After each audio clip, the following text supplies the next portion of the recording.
Hello everyone. In this video, I will show you how to transfer money from your Deutsche Bank.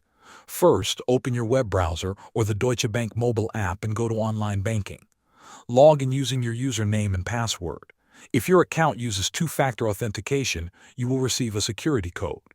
Enter this code to complete the login. Next, choose the type of transfer you want to make. For payments within Germany, select a domestic transfer. For payments within Europe, select a SEPA transfer. You will now see a form where you enter the payment details. Start with the recipient's full name. Then, enter the recipient's IBAN carefully. After that, type in the amount you want to send. You can also add a reference or note for the payment. Take a moment to review all details to make sure everything is correct. Click on Continue to move forward. Finally, confirm the transfer. Deutsche Bank may send a confirmation code to your phone or app. Enter the code to approve the payment. Once confirmed, you will see a message that the transfer was successful. Thanks for watching.